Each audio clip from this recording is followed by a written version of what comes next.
네, 강의 시작하기에 앞서서 오리엔테이션으로 제가 제목을 혈자리의 새로운 설명체계 그리고 왜가 사라진 한의학이라고 정했습니다. 제가 이 강의를 통해서 여러분한테 말씀드리고 싶은 거는 경락각 경혈이 없다고 부정하는 것은 아닙니다.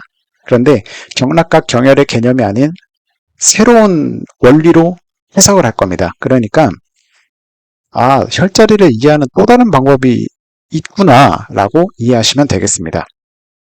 제 생각에는요, 혈자리를 우리가 제대로 이해했다면 이름이 왜 그렇게 만들어졌고요, 왜 하필 그 자리에 위치하는지, 그리고 왜 책에 보면 12가지가 좋아진다고 나왔는데 왜 12가지가 좋아지지라는 게 하나하나 설명이 가능해야 됩니다.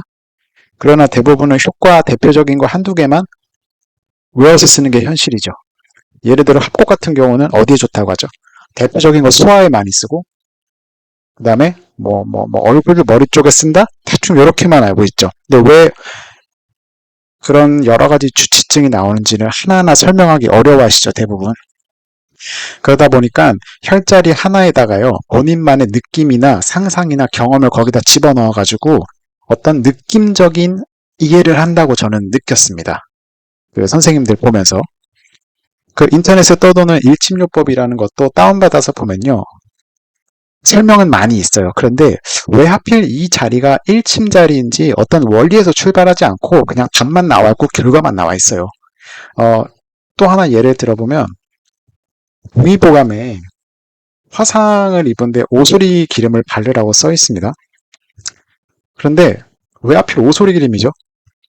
돼지 기름도 있고 소기름도 있고 동백기름도 있고 여러 가지 기름이 많은데 왜 하필 오소리를 써야만 피부 재생에 효과가 있는지에 대한 원리적인 설명은 없다는 겁니다.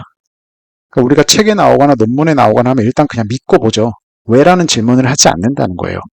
그래서 제가 앞으로 설명드릴 이 설명 체계대로 혈자리를 해석을 하시면은 한의사 선생님들 같은 경우는 한 1년 정도만 공부하시면요, 경지에 오를 거라고 생각합니다. 그래서 이걸 다 원리를 이해하시면은 우리가 지금 공부하고 있는 12경락도 어렵지 않게 이해하실 수 있고요.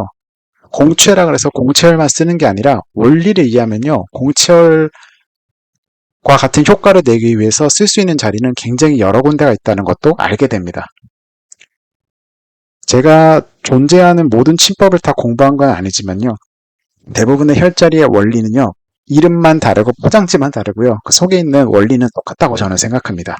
그래서 요거 공부 계속 하시면요, 12경락도 이해하실 수 있고요, 동시침법, 그 다음에 평형침 이런 것도 자동으로 이해됩니다.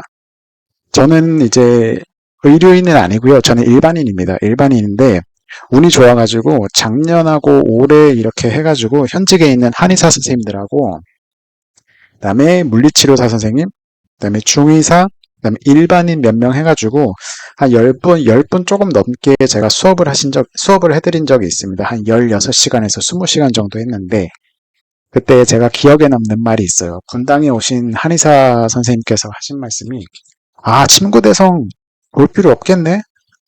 이 말을 하셨어요. 한의사 선생님들 보는 두꺼운 책 있죠, 침구대성. 제가 서점에 가가지고 그 한의대에서 보는 경혈학 교과서 두꺼운 책을 한번 열어봤습니다. 그랬더니 그림 좀 상세하게 나와 있고요, 위치에 대한 설명 나와 있고, 그 다음에 한자로 효과, 주치증 좀 나와 있고 그게 끝이었어요. 역시나 왜 그런지에 대한 설명은 없었다는 겁니다. 이러니까 공부하는 사람들은요, 혈자리 그냥 외울 수밖에 없어요. 어디 찌르면 어디에 좋다던데? 이렇게 외웁니다.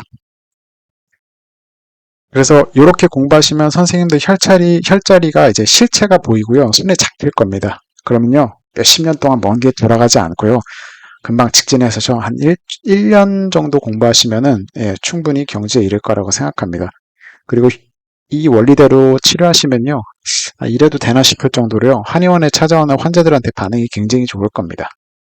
그래서 제가 오리엔테이션을 이렇게까지 하겠고요. 다음 강의에서는 그 유명한 사관에 대해서 먼저 설명하도록 하겠습니다. 사관하고 팔관을 이해해야만 다른 혈자리도 자동으로 이해되기 때문에 첫 번째 강의는 사관에 대해서 설명하도록 하겠습니다. 이상입니다.